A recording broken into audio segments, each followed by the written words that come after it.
So it is my pleasure and honor to welcome you to our UCM, Universal Church of the Master Speakers Series.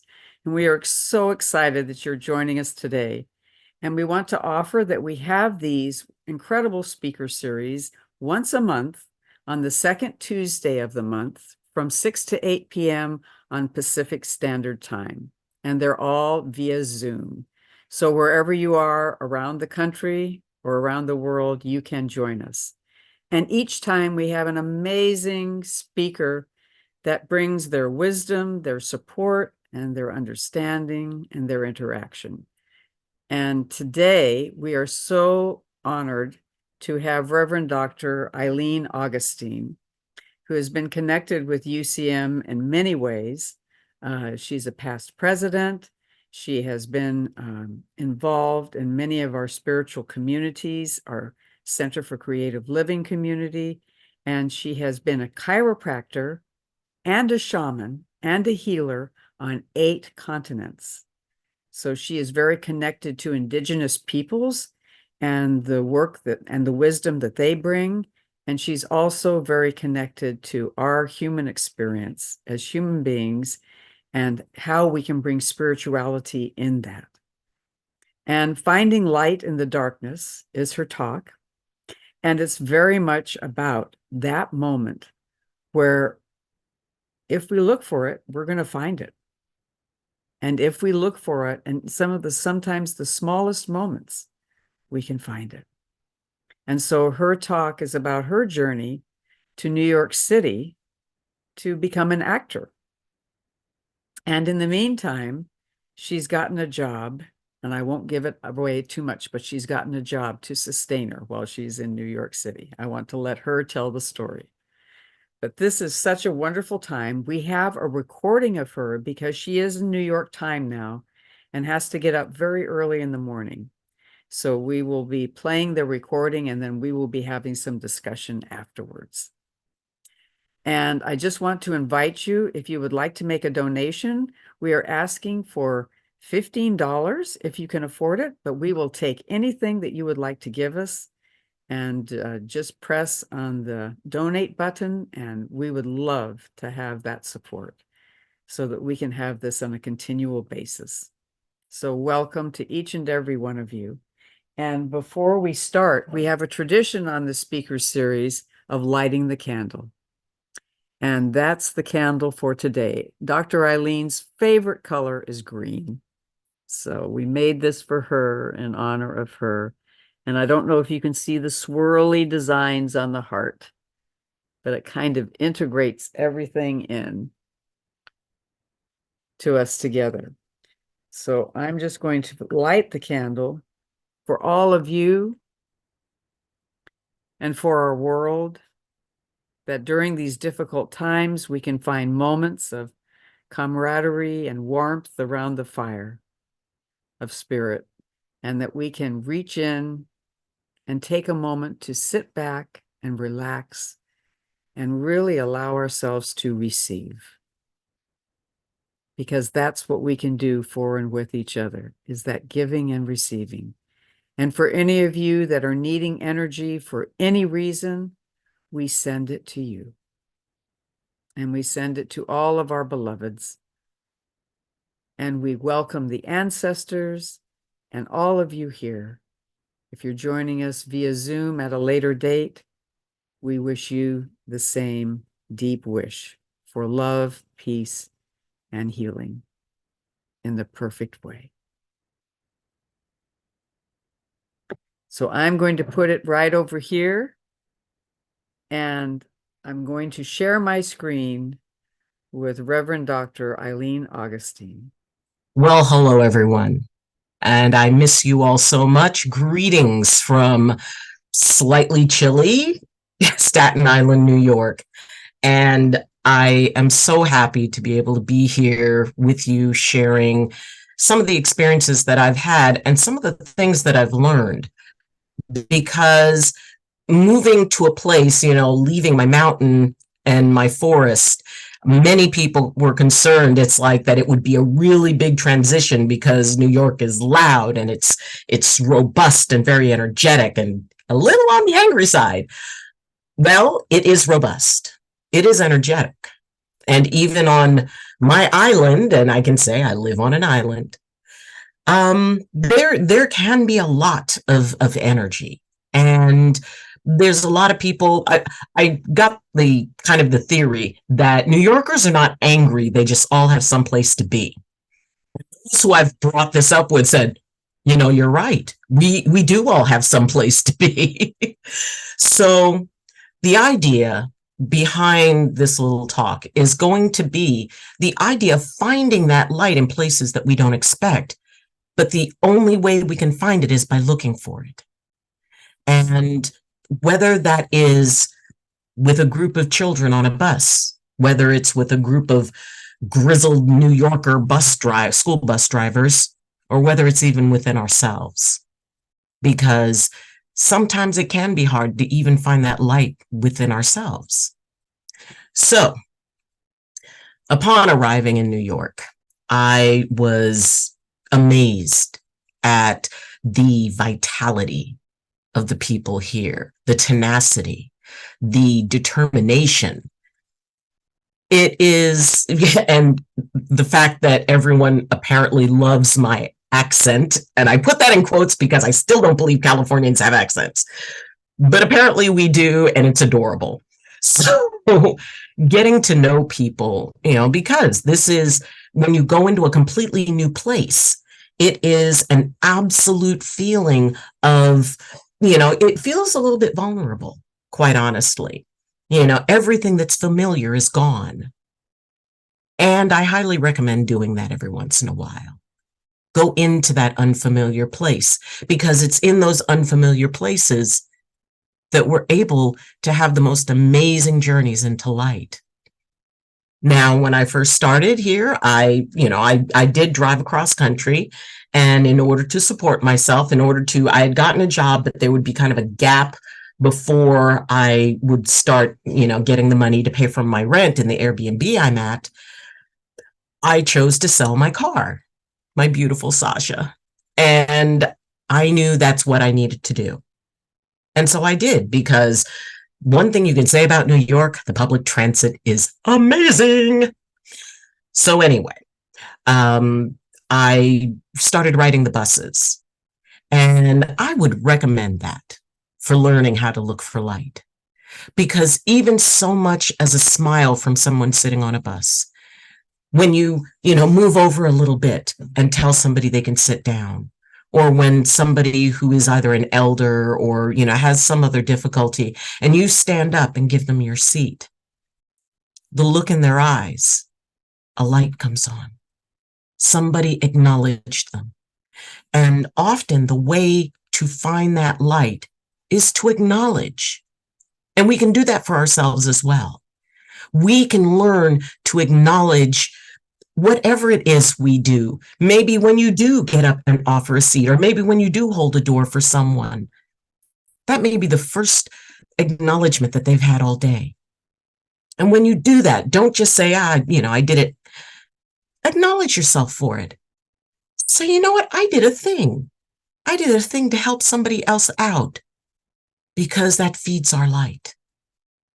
It automatically makes you want to do it again, because you get that good feeling inside of yourself. Now, I started off as a bus matron, and here you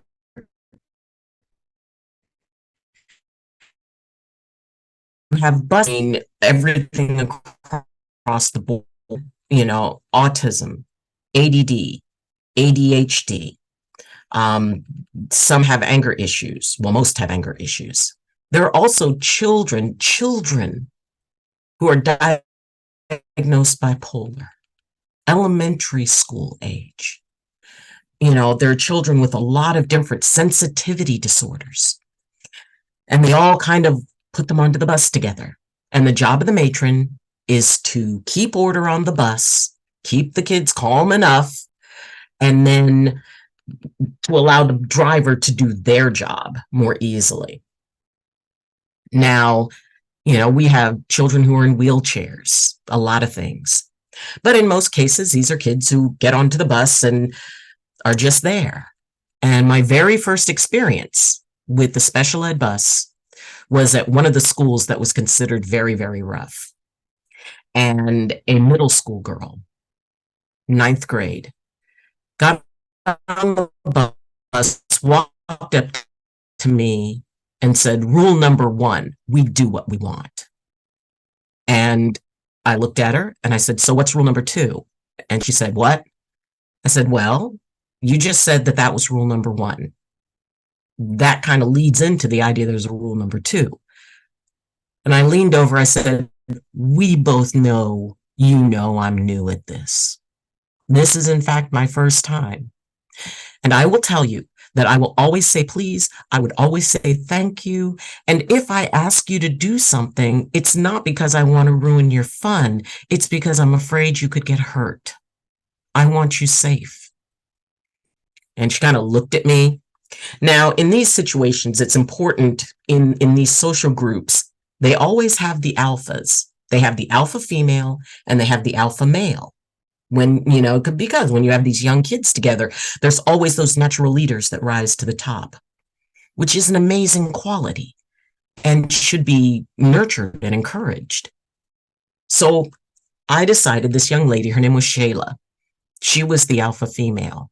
The other kids, because as I was speaking to her, I noticed the other kids were paying attention. And then I found out Dominic was the alpha male. He was the one who kind of bolstered through and, everybody was, like, "Hey, and yeah, I'm going to kick your." So, and I spoke to him and I said, "Well, my guess is that you and Shayla are the natural leaders here. So I might be asking for your help, in order to be able to make sure everybody stays safe." And, and he kind of looked at me. And so, the bus heads out. The driver is apparently, it's like the driver's driving, but I can see that there's like, I see him kind of lean back a little bit. So as we're moving on the bus, I'm moving up and down the aisle. And, it's like, "Oh, could you please not climb over the seats while the bus is moving because I'm afraid you're going to fall. Could you please not, lean your arms and stuff out the window because if we pass a truck, it could hit your hand and, and you'd be really hurt badly. Could you please not choke that other child because I'm sure that there's a better way to resolve this." So they started becoming interested in me, and they're kind of looking at me. And at one point, because on the bus, you'll have the middle school and the elementary school kids. And so the elementary school kids usually sit towards the front and the bigger kids are in the back running amok. So I make sure that I stay in that bridge between the two. And so, one of the little kids needed help tying their shoe. And while I was doing that, Shayla came and sat down near me. And she said, "I wasn't always like this." And I said, "Really?" And she said, "When you grow up, every day you get beat when you go to school. Every day. And by the time you get to sixth grade, you realize maybe you can do some of the beatings. And by the time you get to seventh and eighth grade, no, she's eighth grade because then she goes to ninth grade. And so, she said, and then by the time you head to high school, you don't get beat no more." And I said, "Well, what happens when you get to high school?" And she said, "Well, you start getting beat again. But if they know you from junior high, then you don't get beat so long." And I looked at her and I said, "I'm really proud of you." And she looked at me and I said, "You figured out a way to survive."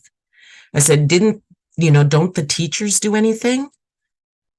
And she looked at me and she said, when she was in second grade, she called out to a teacher when another kid was hitting her, and the teacher turned away and walked into her classroom.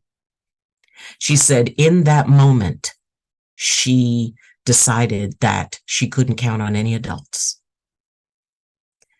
which honestly both enraged me and broke my heart. And I stood up, there were like about maybe 28 kids, I think, on the bus that day. And I said, "Excuse me, I'd like to ask a question. Who here has been bullied?" Every child raised their hand. And then they started talking to me about, the different ways that they had been bullied. And I noticed one of the older kids, had like one of the younger kids, and he was like, holding him down, doing like this, but he wasn't hitting him. And I said, "Are you guys friends?" And the older kid looked at me and he said, "Look, we're going to be moving on to high school. These guys need to be able to take a hit, and it's better if we teach them how." Pack, and not in a bad way. These were children who learned to survive on their own, and not just survive on their own, but to take care of their own, to try to strengthen them in the way that they felt best to help them survive. And so I stood there and I looked around. I said, "I am so proud of all of you."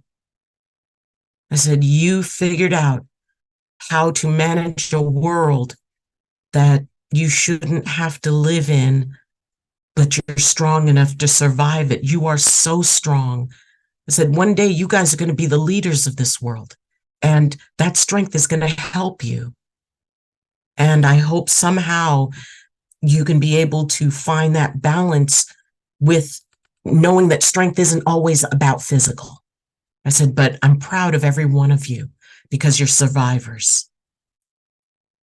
One girl looked up at me and said in her whole life, no one had ever said they were proud of her. After that point, there was a shift.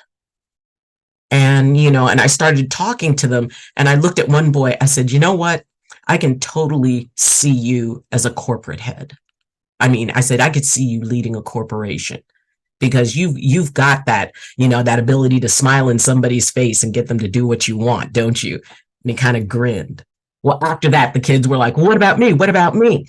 And I said, "Oh, I can see you as," I said, "you would make a great teacher, and not like the teachers, because you know what a teacher really needs to do, which is care about the students. You can use your experience to be able to be better than any of them, or maybe a principal, and it's like, "Oh, I'll bet you sing. I'll bet you sing." And, and she broke out into this huge smile. She goes, "Yeah, but I never sing out in public." I said, "Well, sing." I said, "I know you know how." Now, keeping in mind that, empathy, empathic ability is a two-way street. It is the ability to both feel what other people are feeling as if it's your own feeling, and also to transmit a feeling that they will feel as if it's their own feeling. That's why the most dangerous empath is a narcissistic empath, because they know that and they will use that. In this situation, I was able to use that to tap in and connect. And I don't know what it was, but it's like for each child, there was something that stood out. Singing, dancing, maybe it was their heart's dream, game design, you know, administration, corporate, athlete, and they were just fascinated that I was able to pick up on all that.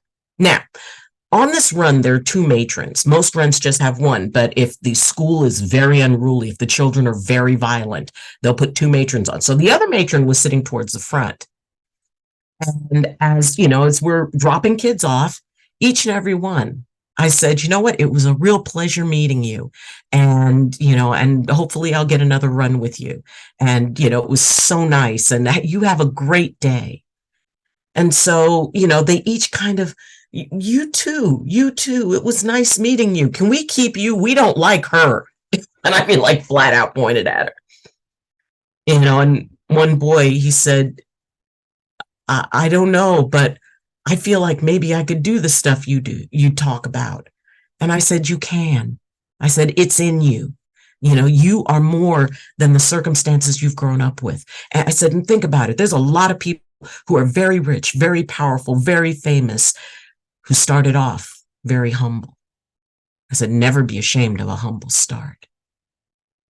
And he smiled and goes, I'm going to tell my mom that. And it was especially important because these children are special needs. In many cases, they're written off.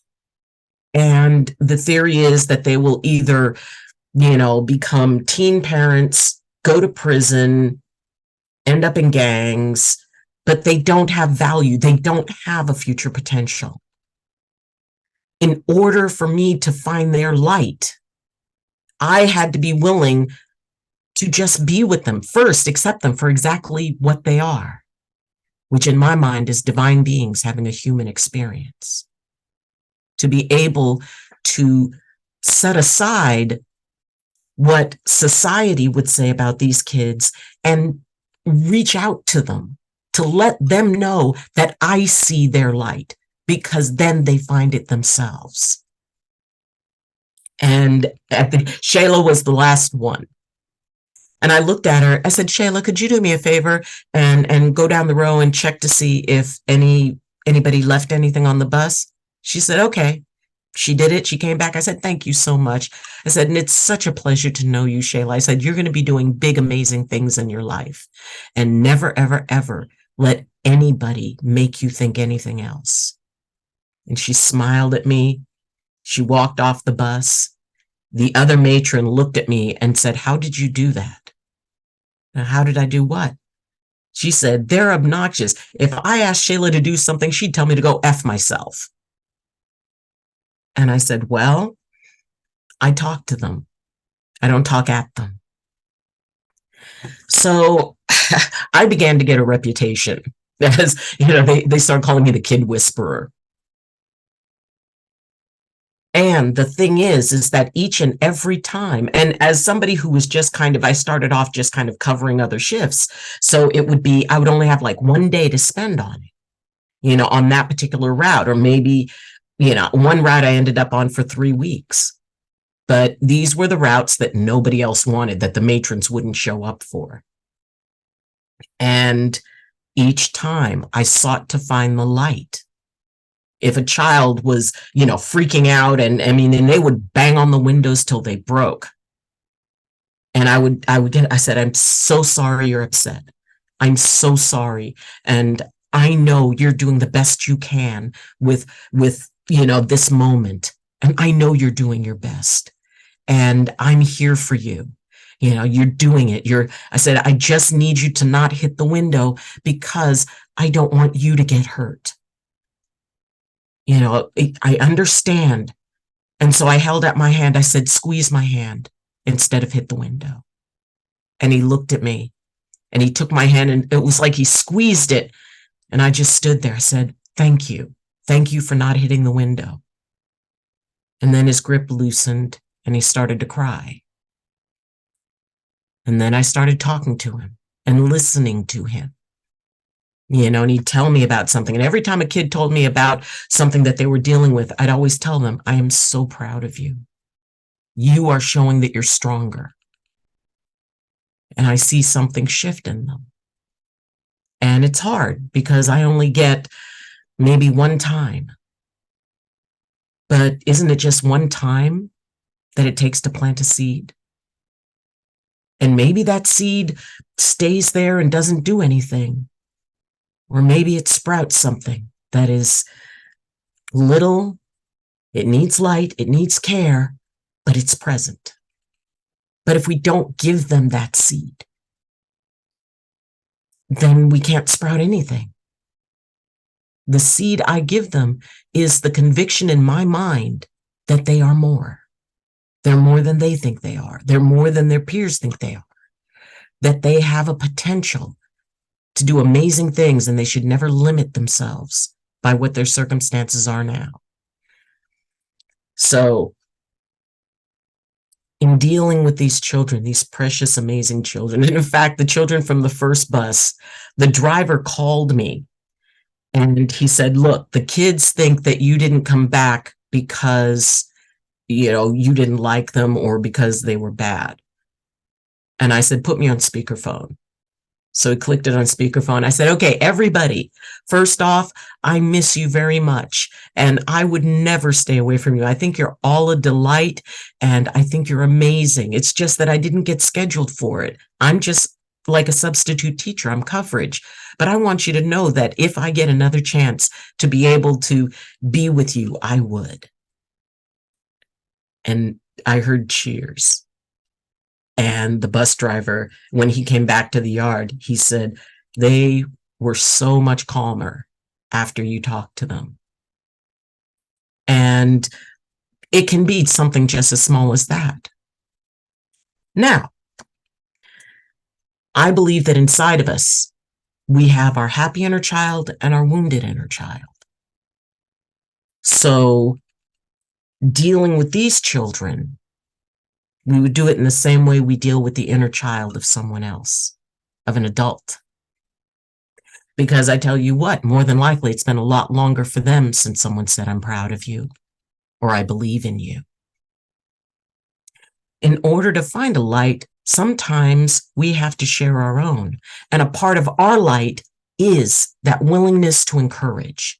It is that place of letting someone know that someone believes in what they can be, what they can do.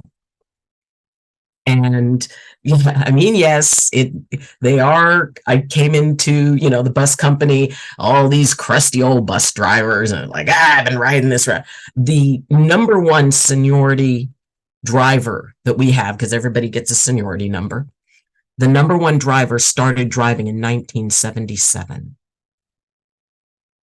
He became a bus driver when I was a freshman in high school, and has been driving since. Many of these drivers have been driving for, 20, 30 years or more. And they develop body aches. I mean, from a chiropractic point of view, it's like, oh my gosh, I would love to have all of you in an office. Because, I could see how driving the bus it weighs on their bodies, but it also weighs on their spirits. It also weighs on their minds. When you're driving, you've got to stay very focused. At any split second, something could happen. And so, there is that kind of stress that you experience that I'm learning now. And there's also that place of, you're dealing with these kids. If you're lucky, you can develop a rapport with them. If not, they're just angry. There have been drivers and matrons who have been spit on, threatened, that, have been attacked physically. I mean, these are some very rough kids. And because of the fact that they are under the special needs umbrella, it means that you can't expect things from them, or you can't approach them in the same way you would any other student. So, I do believe that a lot of these drivers carry around, the wounded children that they have around them affects the wounded child inside of them, especially if they experience things in their life that were very similar.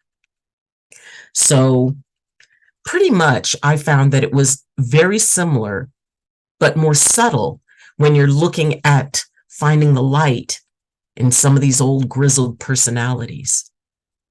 So my first day, I walked in and, I smiled and, I said good morning to everybody as they went by, and they're like, morning. It's like, what do you want? And I knew that they knew I was an outsider, and that I had to be very respectful coming in. I couldn't just come in and tell them, hey, cheer up, you need to view life and, turn that frown upside down. No. I was coming into a community, and I knew I had to be very respectful while at the same time being very authentic. I couldn't pretend to be anything, because there are many wonderful qualities that New Yorkers have. One is to identify the BS, and they do not tolerate it. They will look at someone, and I mean, you get sized up. As I walked in, I could feel myself being sized up. It's like, So I just stayed myself, and each day I showed up. They knew I didn't have a car, and I had to be at the office by 5:45, which meant I had to be at the bus stop by 4 o'clock in the morning. So I got up at 3 o'clock in the morning. Well, now because of my shift, I have to be at the place by 5 o'clock, which means I get up at 2:30 in the morning to catch a bus by 3:30. Two buses. But every day I showed up. Every day I was there 15 minutes early.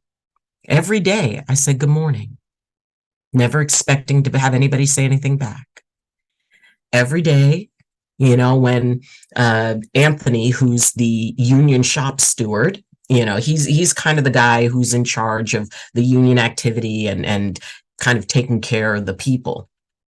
And, every day he'd come out, and he'd say, assigning the matrons, and he'd look at me and goes, I got nothing for you. Go home and come back in the afternoon. Well, because I took, an hour and a half bus, I would just stay there. So I would use that time. I would sit, I would read.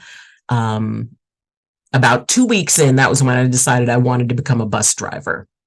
So they would see me sitting there in the little lobby by myself, going through the CDL driver's license book to be able to take the test. And at first they kind of looked at me, and then it's like, you want to be a driver? Yeah. Yeah, good luck with that. But they saw that no matter what, I would smile. They saw that no matter how cold it was, I mean, they had a funny, they would always joke about me because it was snowing, and I mean snowing a lot. And people are coming in and it's like, oh my God, I hate this. And I come in, it's like, oh my God, isn't the snow pretty? And then one guy goes, tell me you're from California without telling me you're from California. But they were gentle. And I suppose I earned a certain level of respect.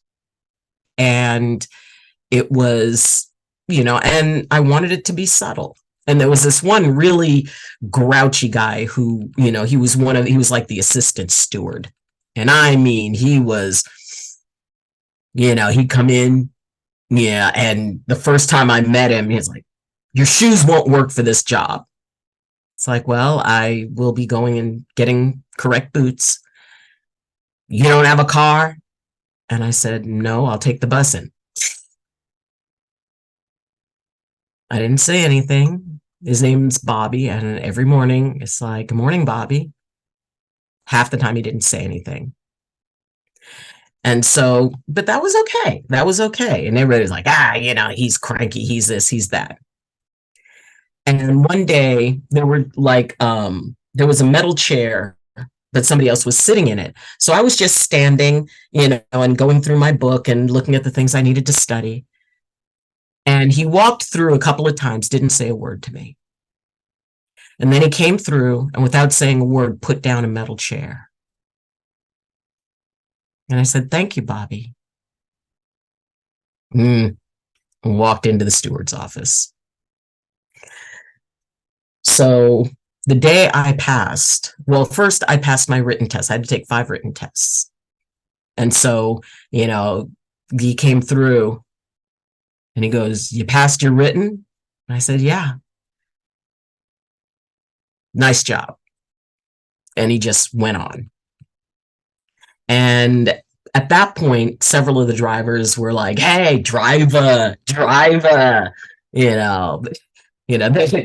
It's like, you were a doctor? He's like, yeah. Why are you doing this? And so I explained, well, I want to get into acting. And if I were a doctor, my patients would come first, and I want me to come first. Well, yeah. So, I trained, for my road test, which is where you get behind the wheel of the bus and, you're doing that. And, I noticed people were being very encouraging. People who didn't often speak even to each other. And, they were like, hey, she's doing good. She's doing good. And the day that I passed my road test, it was a Friday I took the test. That Monday morning I came in, and there were a bunch of them standing there. And in the back, I see Bobby. And they said, did you pass? Did you pass? I said, I passed. I started hearing like, man, I didn't pass my first time. Yeah, driver. And they're high-fiving and they're hugging me and they're shaking each other's hands. And Bobby came up and gave me a hug. And, he goes, see, I told you, this one. And so the idea that, and somebody actually came up, one of the matrons came up, she goes, we don't even talk to each other most of the time. But there were people waiting there. They were supposed to go and head out for their runs, but they waited to see you come in to find out if you passed. She said, you put a smile on everybody's face here.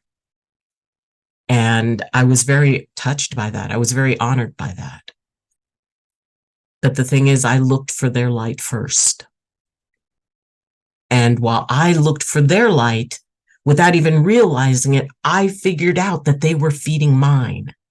I was very nervous about taking the tests. And yet I was surrounded by people every time I mentioned it, because they saw how hard I worked, that they would tell me they believed in me. You can do this. You're smart. And sometimes as practitioners, we need to remember that among the people who can be helped is us.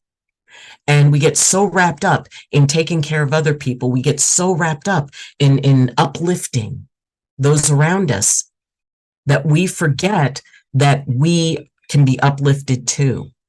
If there's somebody outside with a radio on, but so anyway, but that idea that we have the right to allow ourselves and give ourselves permission to be supported, to let them, because basically when we are seeing someone's light, when we're bringing it up, it's sort of that give a fish versus teach a fish, or teach two fish. And lighting up somebody, finding the light in them, isn't just about doing it when we're there. Once we light that torch, once that spark gets lit and it begins to grow, it's for them. That they have that light when they go out, even if they never meet us again. And it's not what we tell them. I mean, the words are a part of it, but the feeling. When I looked at those children and said, you are better than this. There was one group of children, and I said, you're better than this, because they were just tussling and fighting and being, very angry. And a little boy, he was a third grader. He said, no, we're not. And I looked at him, made my voice a little bit louder. I said, that's one of the saddest things I've ever heard, but that's okay, because I know that you are. And until you can believe that, I'm going to hold on to that like a very special present until you're ready to open it. But there's more to you. I know it, and one day you will.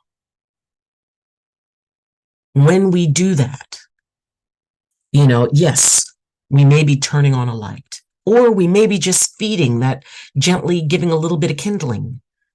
It's sort of like anybody who has ever been camping. You can't light a fire by just throwing the logs onto it. And sometimes when, people are trying to help someone grow, they just, they inundate them with, it's like, here, read this book, or here, do this meditation, or do this and do that and all that. No. That's like throwing a log when you're trying to light a fire. You need to start with kindling. You need to start with those little tiny pieces that is digestible to them. For me to, to give them all kinds of lofty sayings and things like that, that wasn't going to reach them. First, I had to listen to them. Well, actually, first, I had to let them know that I was willing to listen to them, that I cared. And one of the best ways that we can show someone we care, one of the best ways we can show someone that light is by not saying a doggone thing. It's being present with them. Let them share. I didn't ask Shayla, well, have you always been like this? I let her decide and gave her the freedom to approach me. And I know that must have been a very vulnerable moment for her because she was dropping the shield a little bit. And what I said in that next moment, it wasn't about telling her anything. All I said was, really? She was able to accept that invitation and share something that was very deep and very personal with her. And when she did, and when I received it, and my first thing I said after that was, I'm proud of you. The fact that I became a safe place. And when we find people who are a safe place, it's usually not the person that is going to tell you, well, you know what your problem is, or you know what you need to do. This is what you need to do. No, it is trusting that inside of them, they have their answer, an amazing answer that is theirs, and allowing them to discover the questions that lead them to their own answer, their own value. I cannot give them value. Nobody can give any other person value if they cannot embrace it themselves. So in dealing with both the children and the adults, because I recognize that under this grizzled, outer coat, there were wounded children. There were those who had been yelled at by parents, yelled at by the office, yelled at, and every day they have their optimism just chipped away from them. And after you're doing it for 40 years, I would imagine that it's just like, well, I'll just show up. It's my job. I'm doing it for the pension. And there is that part of them that when the kids say bye to the bus driver, and I'll say, it's like, okay, say bye to the bus driver, and it's like, you guys have a good day. And I got off, because we would drop them off at the school. I would get out of the bus first, and then the children would come out. And one of the schools, they said that they loved when my bus would come up because I'd get out and I'd tell them good morning with a big smile. And as the kids are getting off the bus, it's like, okay, have a wonderful day. Be a delight. Make your teacher smile. You're going to learn something new. And, each and every child got something optimistic. And the people there would go, oh my God, we love your energy. We love your vibe. Because these kids, when they come off your bus, they're not like the other kids. The other kids are like, oh God, I'm at school. He said, your kids come out and they go in there and, they go into their classrooms and their teachers are noticing it. And it doesn't take a lot. And honestly, it's not up to us to decide what someone's light looks like or how it should be expressed.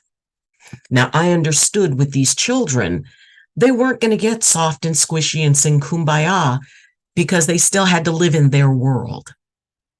And their world was a very hard place, a very challenging place.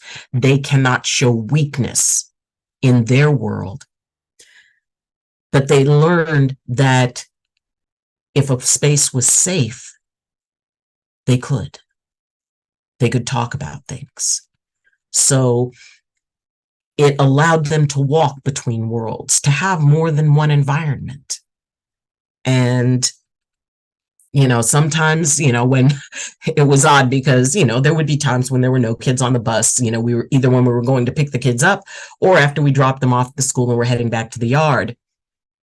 Suddenly the drivers started telling me about their lives, telling me about things that concern them. I never asked them. But, and they go, well, this is just between us. And I said, hey, I was a doctor for 20 years and I'm also a reverend. So I know a little bit about keeping secrets. It's okay. I said, it goes in the vault. And they kind of grin. and they share things with me, maybe that they don't talk to anybody else about. It's not up to me to fix them or change their minds. I just listen. Which, considering that many of them are kind of, very conservative and a lot of MAGA fans here, and that's okay because they have every right to believe what they believe. It's not up to me to tell them they're wrong about anything in their lives. One man was speaking to me about some mistakes he made in his marriage. And I was very honored that first, that he took ownership of it. And second, that he shared that. And having me not judge him or tell him, well, what you need to do is, and you need to do this. I said, wow, I'm so sorry. I said, and there's always potential for change and things can move forward.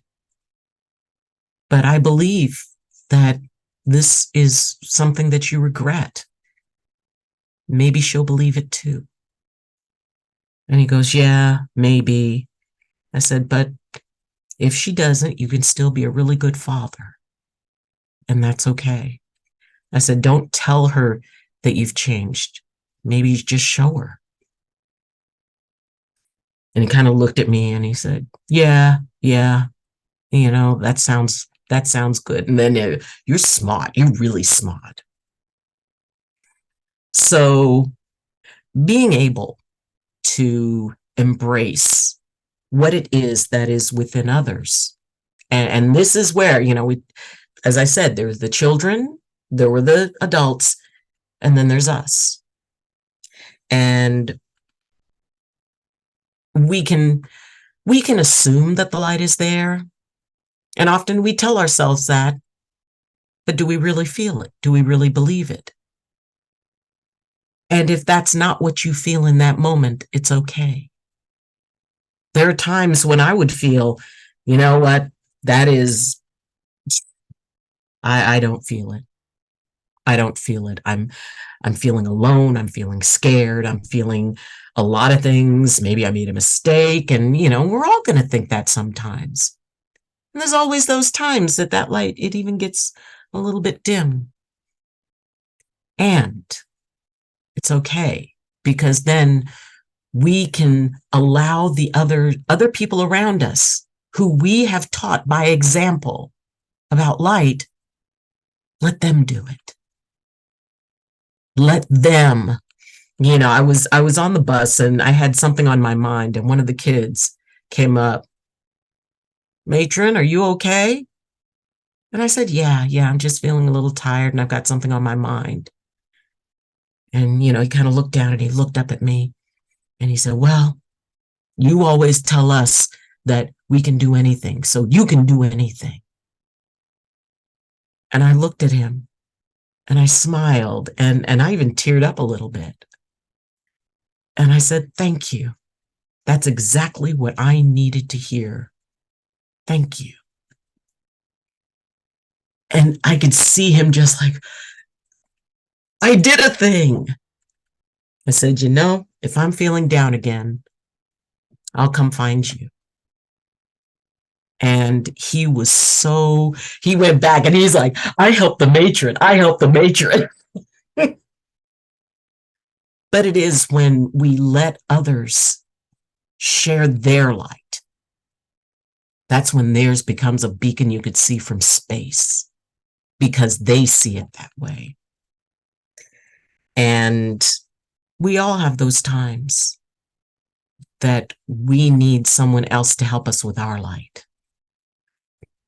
Case in point, this past Friday, as I was making a right turn, thinking I was totally clear, oh, no. I hit a car. And in that moment, because, and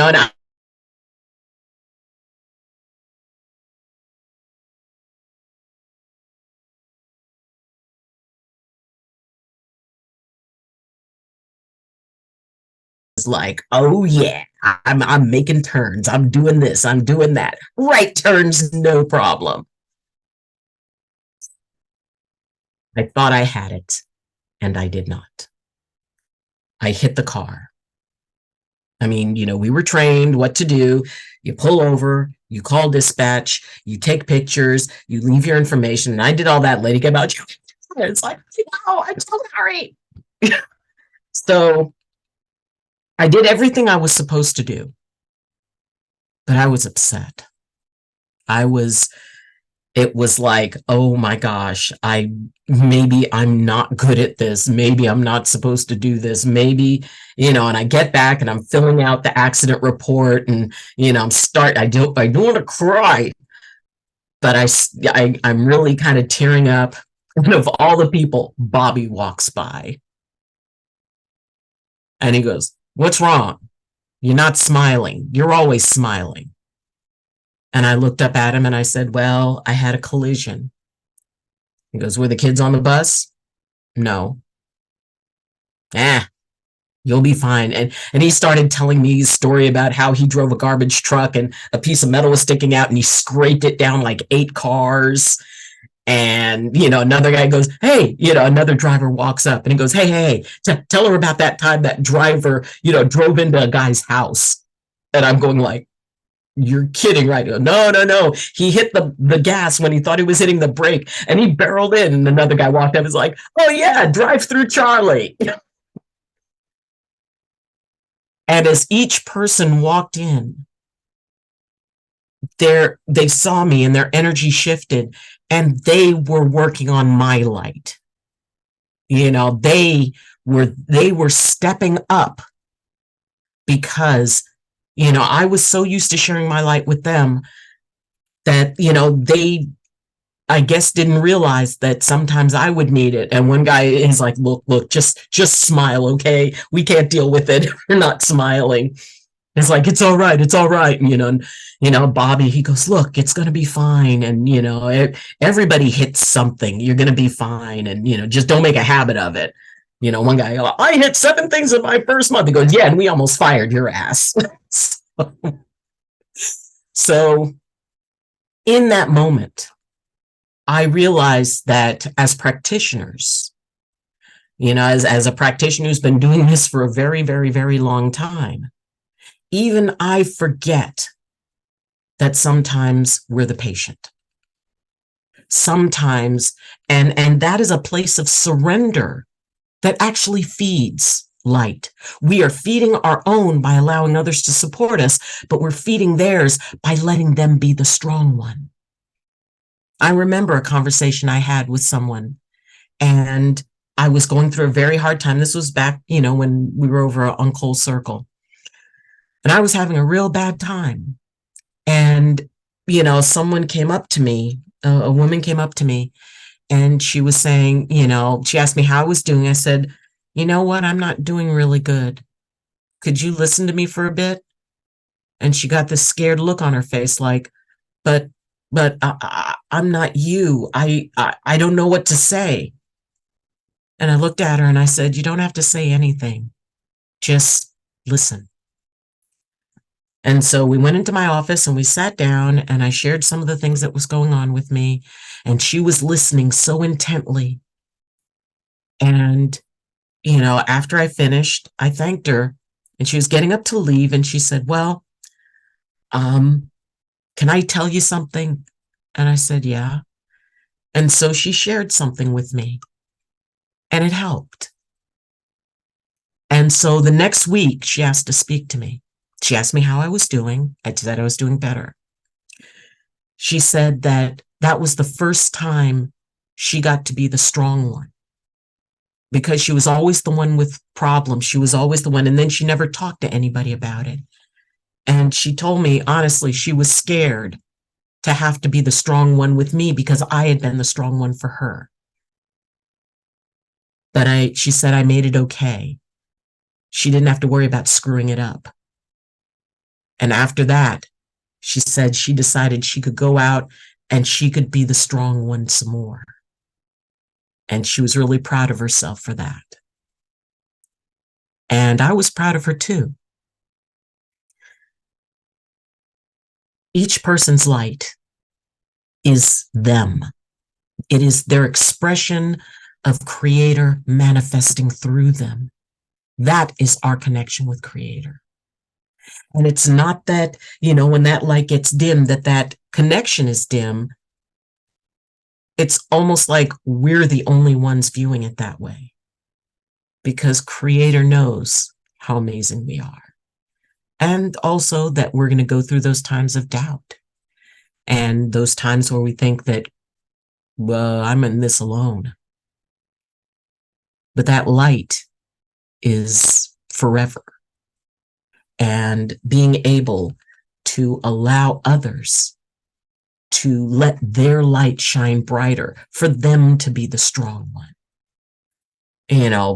These drivers, they came up and they were so comforting. And I could see that it wasn't something they were used to doing, but they did it for me because I had done it for them. It's a symbiotic relationship.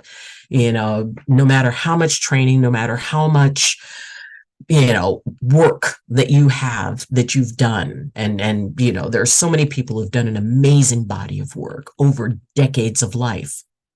And each and every one of them still can be the one to be taken care of. We still need to keep that in mind, that no matter how much we know, no matter how firm we feel our connection is, at some point we're going to need somebody to take care of us. And that's okay. Because especially the people who you've worked with, the people who you're close to, you let them be the strong one. Let them feel that light fill them. Let them feel Creator fill them. She said that when she told me that, she goes, I didn't even think about that. All of a sudden it was like in my head saying, hey, tell her about this. I said, that's usually how it works. So it doesn't matter what environment you're in. It doesn't matter what it is that, that you're dealing with. At some point, we spend part of our time reaching back to help pull someone forward. The other part of our time is reaching out for someone to give us a hand. And, and that's where humility is a good thing, where we can understand that no matter how big we are, no matter how good we are, no matter how powerful we feel or how certain or confident, we still have that wounded inner child who is always going to need to know that they're safe. And a fire burns brightest in a safe place, a place that's guarded from the wind and the storm. And I've talked about the eye of the storm, that place where you can get your feet back under you, that place where you can kind of get your head wrapped around things, where the chaos stops enough for you to be able to think about it. And quite often, we can create that even in the most chaotic moment, because part of it is a choice. We cannot decide what circumstances are going to come in that's going to affect our perception of our own light or of other people's. We can decide what we want to do with it. And, as I said, there are people who have political viewpoints that are diametrically opposed to mine. And I could sit and argue with them and tell them, it's like, okay, here's all the reasons that you're wrong about this particular person. But why? When we impose what we believe is right onto somebody else, it doesn't grow their light, it shrinks it. Autonomy is a wonderful fuel. That's a part of that kindling. Respect is more kindling. Acceptance is much more kindling. And then once we see that is building up, then we can start putting on, some bigger stakes. like opportunities, like encouragement to take a risk. There's a lot of ways that that flame that's inside of us, and it goes, when I hit that bus, right before then, I was feeling, it's like, okay, it's Friday. I finished this thing. I'm feeling good. It's like, I think I've got this. Bam.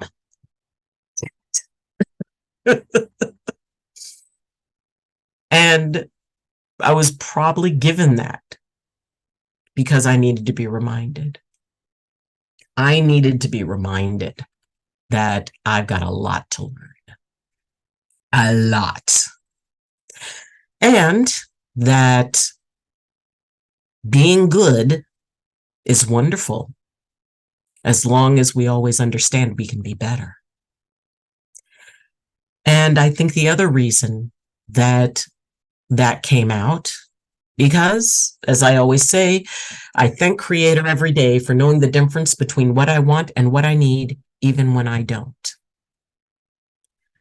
Maybe what I needed was to feel the support of a community and to know that I am been accepted as one of them. To know that I'm not on the outside anymore. And that is a very good feeling. And, and a little bit of, it's like, okay, don't count your chickens before they're hatched. You can still mess up. One of my biggest fears going into this was, the idea of hitting a person was just like, okay, we don't even need to, but for some reason, hitting a car, it's like, well, there's a parked car. What if I go around the corner and that was something that I was very, very afraid of. And it happened. And I faced it. It's like, well, this is a thing. And yes, there were emotional pieces to it. And at the same time, I learned that something I feared was not as bad as I thought it would be. That I would get through it. That it's like, okay, this is a thing. So now that I've had a little bit of time to, kind of think on it and process it, because, as Janet talks about grief, I went through my grief period, and I could see, the light being affected. It was like, stage 1 denial. I did not just hit a car, and then it's like, the fire's like, what? My little inner light was like, huh? And then anger. I hit an effing car. Oh my God, how could I do that? No, this stupid street, this stupid. And then my light kind of shrunk a little bit. It was feisty, but it was still smaller. Bargaining.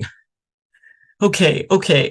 Can we just, how about if maybe it's not that bad? If it's not that bad, I'm okay. If it's not that bad, and I hadn't even gone outside to look, it's like, okay, maybe no one saw. Maybe no one saw. And my light shrank. Then depression. I am not as good as I thought I was. I hit this car. I feel so dumb. I feel so,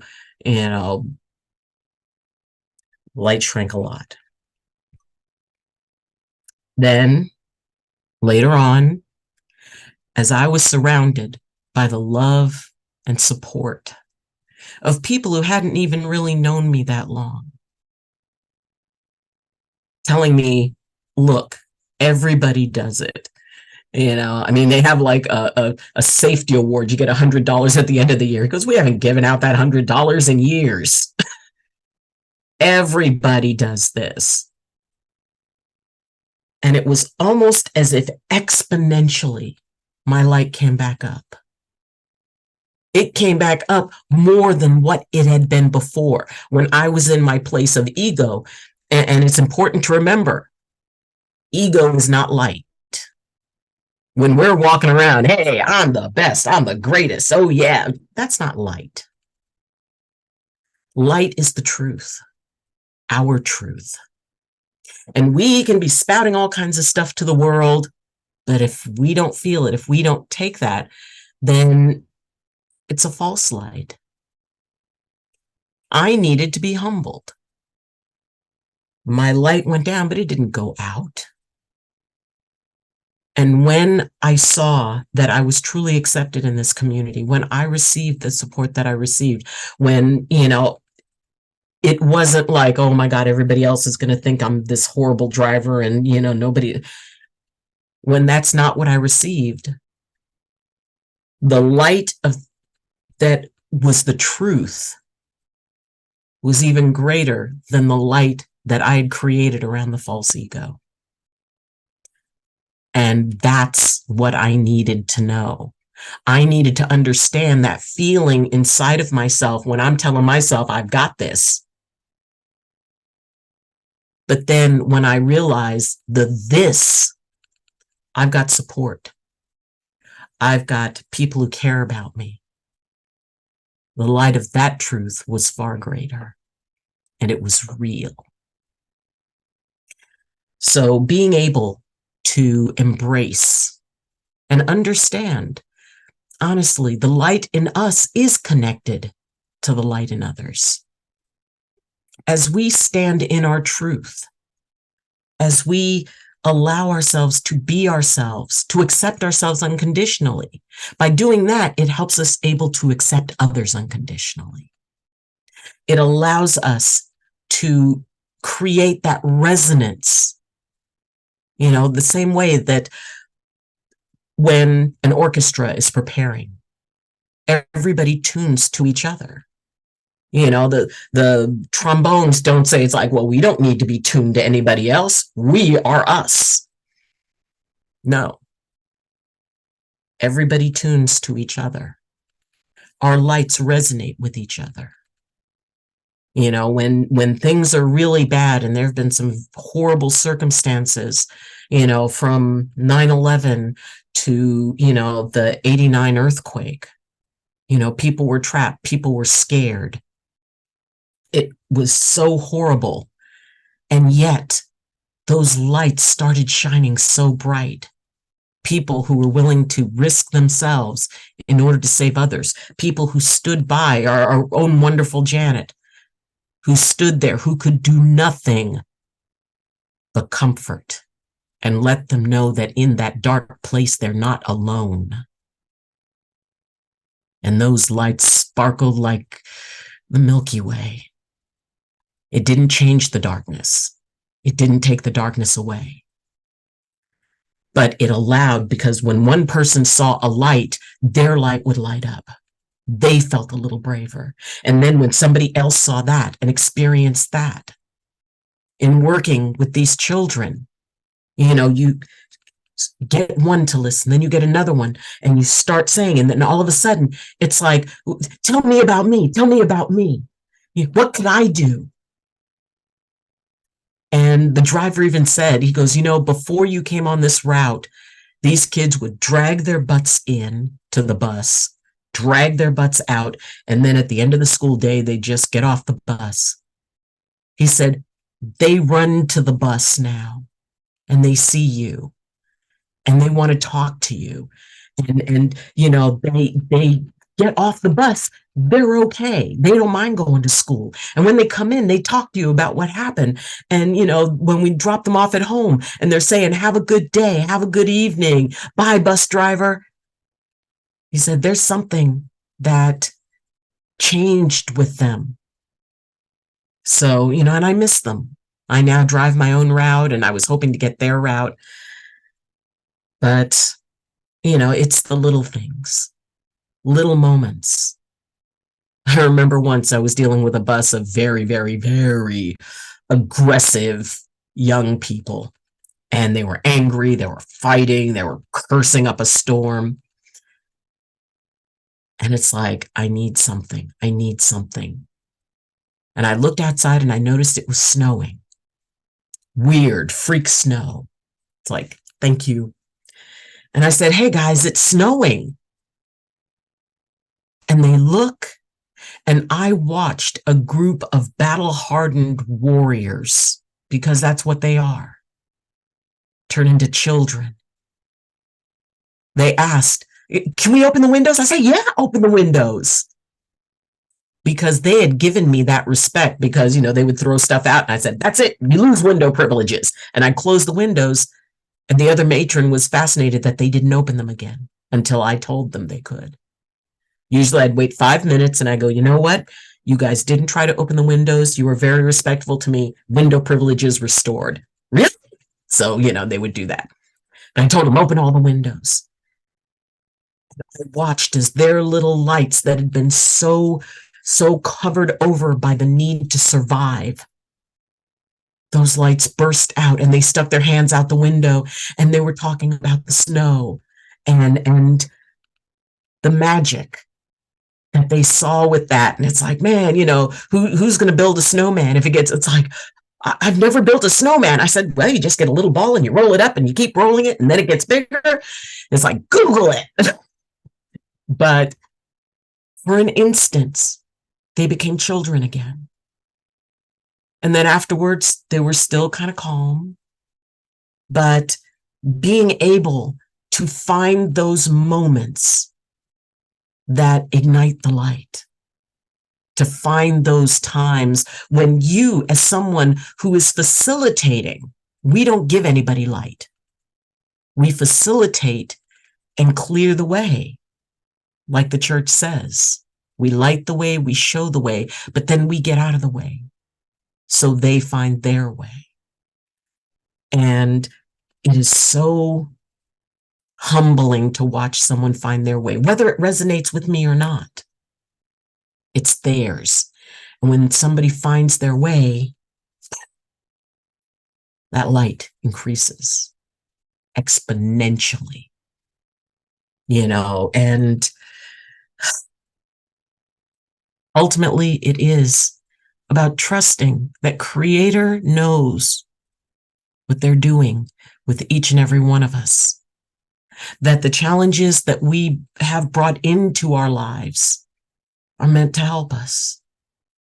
The opportunities that we are given to share with others what it is that we have inside of us, which is faith. Not questioning it, allowing them to find it in their own way, but just being present with it. Being able to not say, but show, to demonstrate acceptance, to demonstrate it's like, you know what, if you love it, I love it for you. And I believe in you. To give us those opportunities to not just help other people find their light, however they define it, but then for us to be able to feel that sense of true light when we are a part of Creator's plan. There was a thing called a God jar that my mom had told me about. And I think it's, you can Google it online, which is basically you get, like a jar that you can't see through. And you write down all the things that you're worried about, it's like, oh, taxes, and you put it in the God jar. And the idea is that once you put it in the God jar, you don't worry about it. It belongs to God. Well, I believe God has an Ayleen jar. God has a Janet jar. God has a Corey jar. God has a Dottie jar. God has a jar for each one of us. And God will put something in there and say, hey, I need you to take care of this for me. Maybe it's the name of someone. Maybe it's just being in a particular moment. Maybe it's just you need to be on this particular bus at this particular time. The last story that I'll share is one of a woman named Carmen. Now, the bus that I was supposed to take, I barely missed, and it was cold, and it was, getting dark in the evening, and I was like, oh. So the next bus that came was thoroughly packed. So I get on, and anybody who knows New York or who knows a large urban area, you get in those buses and you're like this. Well, a few people had left the bus, and there were a bunch of young people on it, and an older lady got on the bus at one of the stops, and she's like, and she kind of nudges her way in.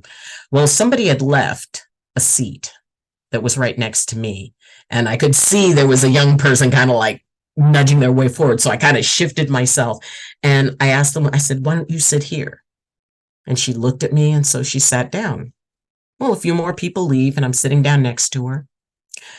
All of a sudden, she starts telling me that she's taking the bus to an emergency room, and she had dealt with health issues in the past, and she was afraid that it was happening again. And, she was feeling very lonely because her best friend, had died a few months back, and that was who she always talked to.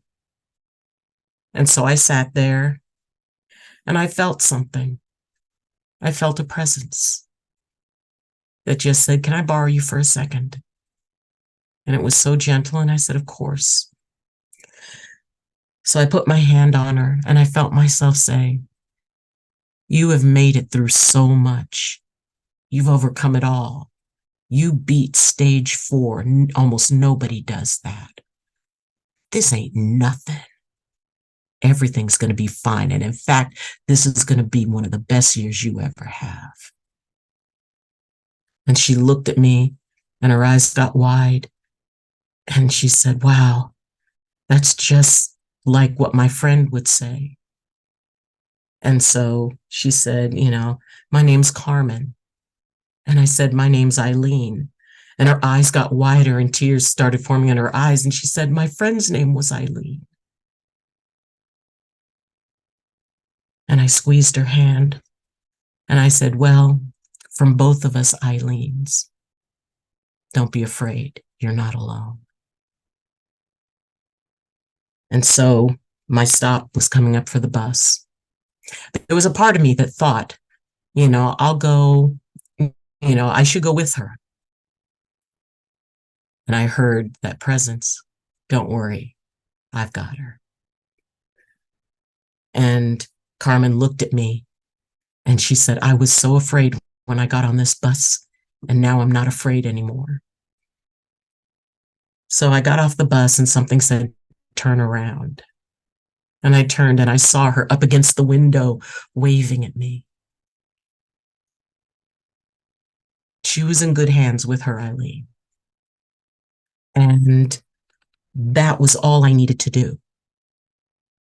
That was a moment where her light, it wasn't in truth low, but it's almost like she had put something in front of it so she couldn't see it. And once she reconnected with her friend, it was unobstructed now. She reconnected with it. Sometimes that's all we're asked to do. That's all we're needed to do. To just be, to be that vessel for light. And it doesn't hurt to let others be the vessel for ours. Thank you.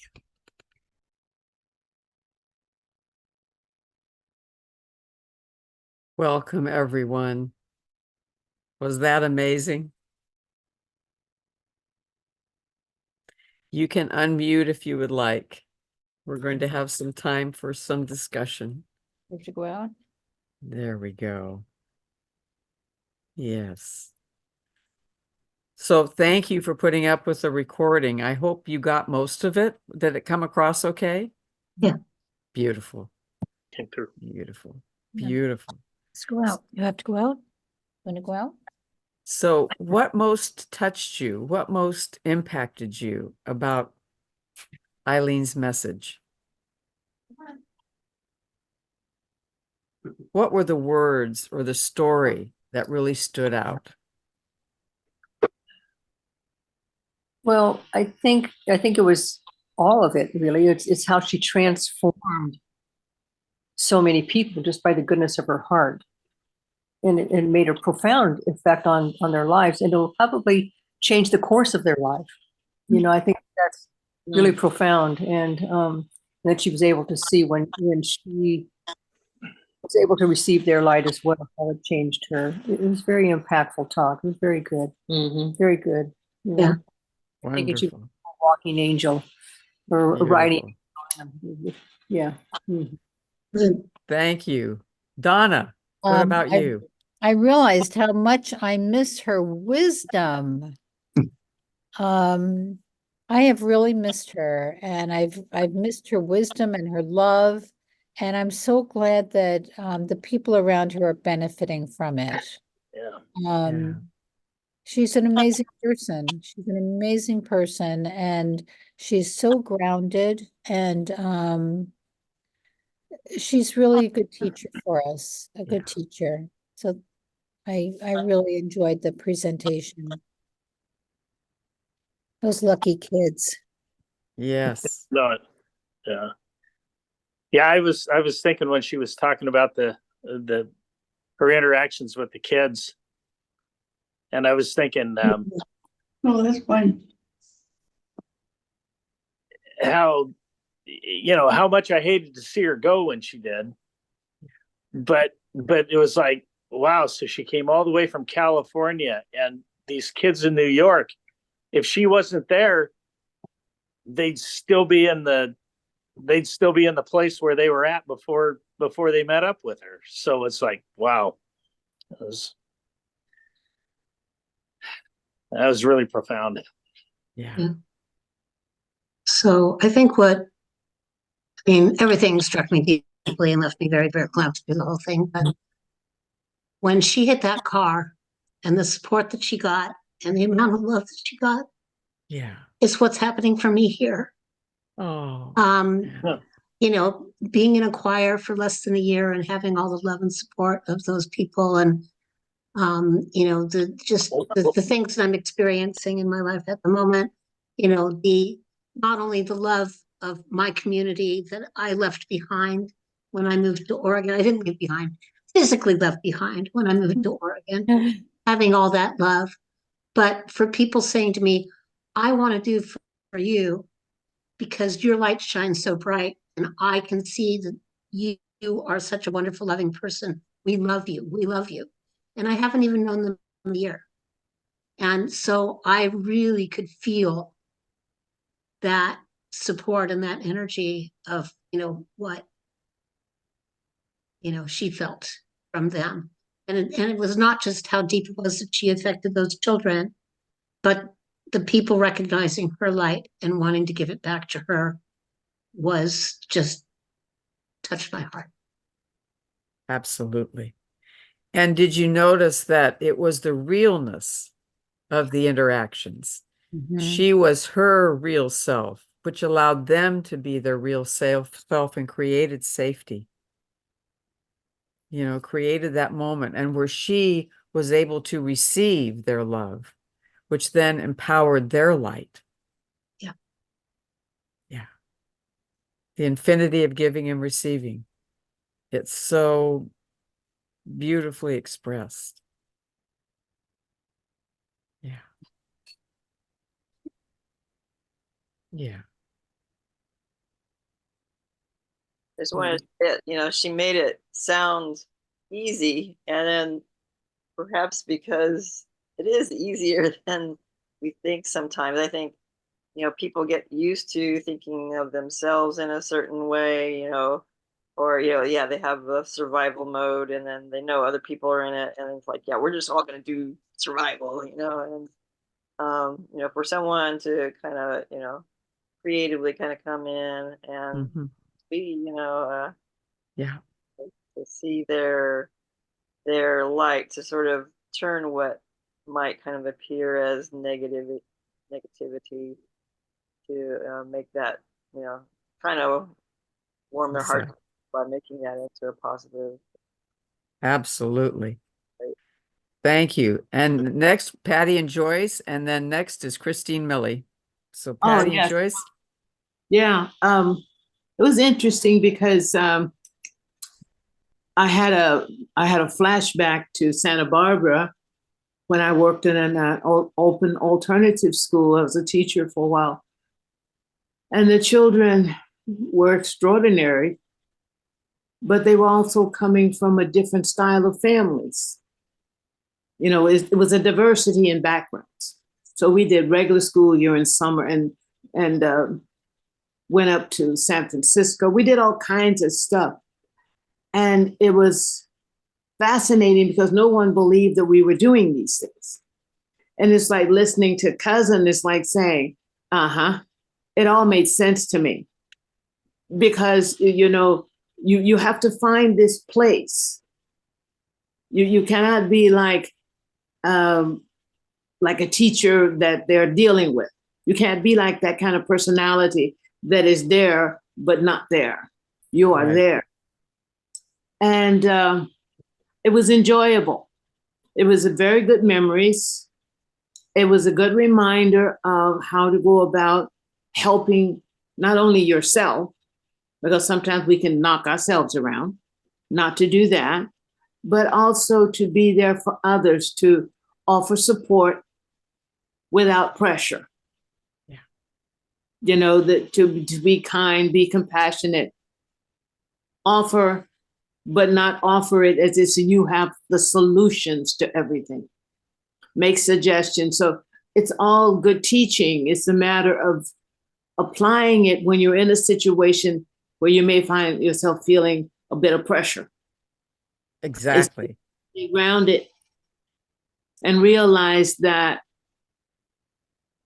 by getting into that energy, you're not going to help. You have to keep your calmness. You know, you have to keep your calmness. And there was a lot of my life, early life, from a young girl up until about 24, that there was a fit in there of what Cousin was doing in terms of how she approached things. I had to learn to do a fair amount of that for myself in difficult situations. Yeah. And it does work. It really does work. And it works because you're not trying to make it or force it. That's the gift. That's the lovely gift. So thank you, Cousin. Yeah. Mm-hmm. Thank you. Christine?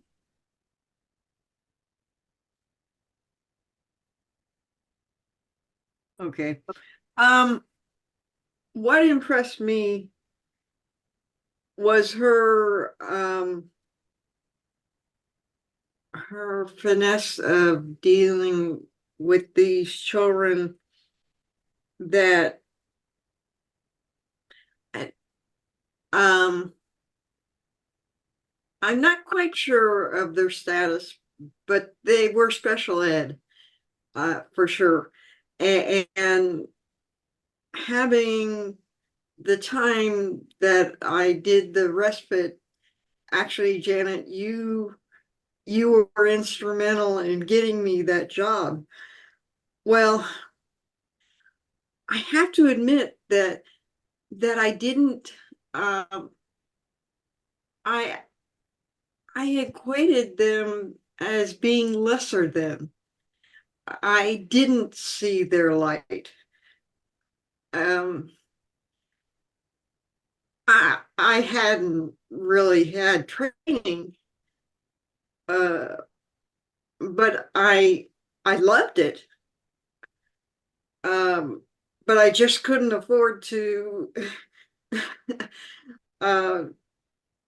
do it like full time.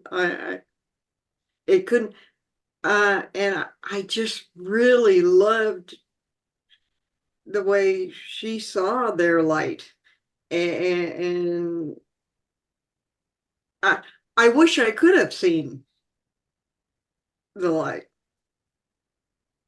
I think I did, but see, without having training and without having the knowledge that I have now.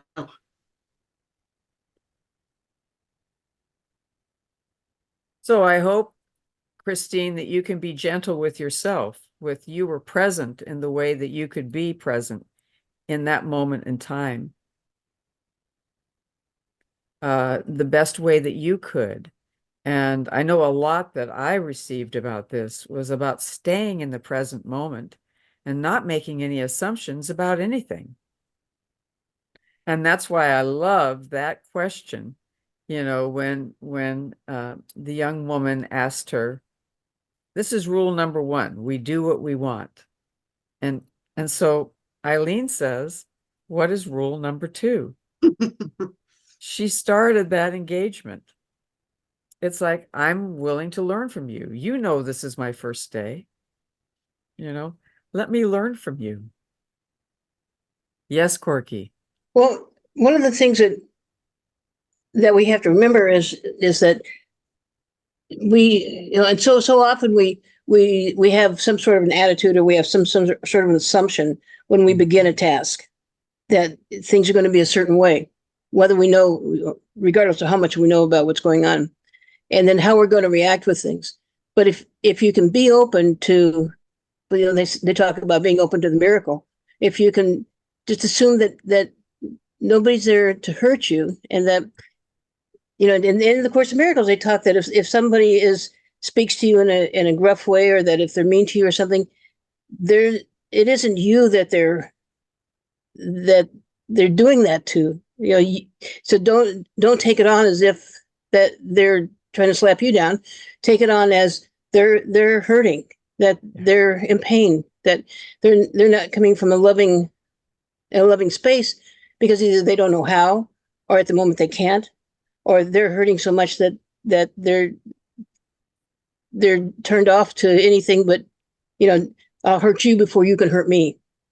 And so that's the kind of what we when Donnie and I are when we're doing our lessons, you know, when we're doing, is that don't assume that people are being mean to you, even when it feels like, you know, there are some days that you want to, not that you want to take it on, but you take responsibility, like they're being mean to you. Well, even if they think they are being mean to you, they're still hurting themselves. They're responding to something that's going on inside of them, something that's hurting there. And if you can stay calm and come from a place of grace, and come from a place, this is one of the things that Ayleen's so good at, is that she comes from that place of grace, that, you know, well, tell me about what's going on with you, you know, or tell me what's, you know, what the situation is, so we can deal with it. And so it's, and that's where it, you know, the ministerial training, I think, you know, should be learning how to be in that place of grace, that place of being calm, and of assuming, you know, instead of assuming that people are attacking you, assuming that if they're treating you poorly, then there's something inside of them that is hurting. And so, Yeah. And you're the lucky recipient of helping them untangle it. And like she said so beautifully, the wounded child and the playful child, or the happy child, right? Mm-hmm. Both live in us. Both Mm-hmm. live in us. And how we treat ourselves has a great deal to do with our capacity to hold that for someone else. Mm-hmm. Yeah, just don't take it like, yeah, you know, when you know, my mom was always like, oh, that's so dumb, that's so stupid. And it took me a while to realize that wasn't me. Yeah. You know, that she didn't mean I was. She was just, you know, it was just a saying for her. She had no intent on it to do anything to me. It took me a long time to figure that out. Thank goodness I did. And then I can say, I haven't done anything. And still, I mean, there's still times, of course, where it's like, I didn't do anything. How come they're being mad at me? Exactly. And then it's a lot easier to say, they're not being mean to me. They're being mean to themselves. Anyway, so it's a good lesson. And she does, and Ayleen does that so well.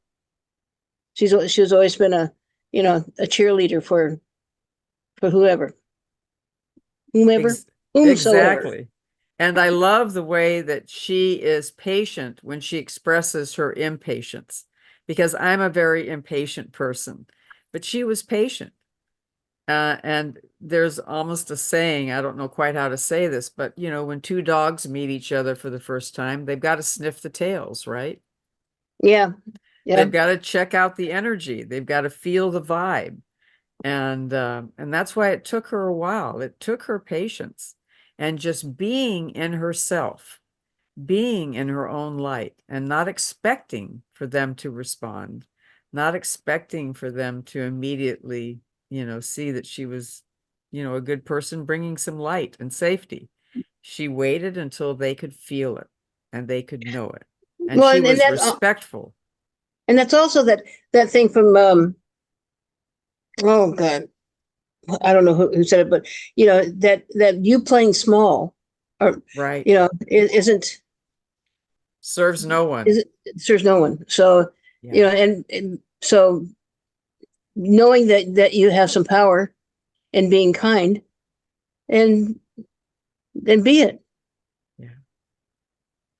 So that's all. That's it. Donna, you have anything you want to say? No. She enjoyed it. Yes, I did. Okay. Bye. Well, I just invite us all to take a nice deep breath and take this in, because it's a lot, my friends. It's a lot to take in. It's a lot to meditate upon. And also, it can be very easy to do comparison wisdom shopping. I talk about comparison stress shopping. Well, we can do comparison wisdom shopping. And I'm just inviting you, kind of on behalf of Ayleen, as I'm interpreting what she said, that we all have our own wisdom and our own stories and our own nuggets of moments in our life where we could be a channel, and to acknowledge that. Because one of the things that I noticed that Ayleen did was she shared the details of it, and even shared the details of hitting the parked car while driving her bus. She shared all the details that indicated the journey she was going through, right? Indicated the journey she was going through. And so that moment invites me to do that with my own experiences, and not necessarily to compare them to hers, but to say, oh, what does that remind me in my story? When were those moments? When were those moments where we had that? I would like to say that it took me back to my days with my dad. Yeah. And he was a very interesting man. Well, he was just daddy to me at that time.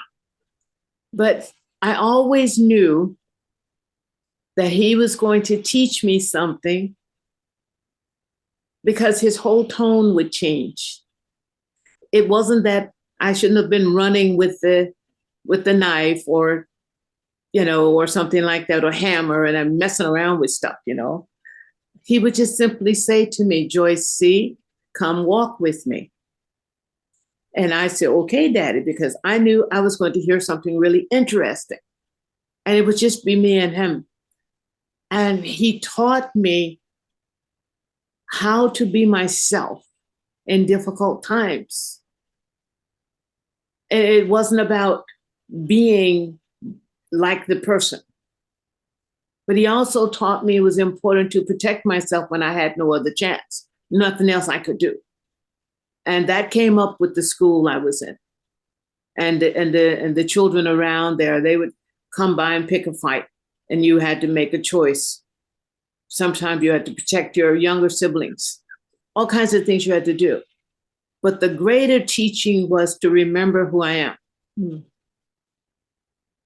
Not to lose that in the face of whatever was going on.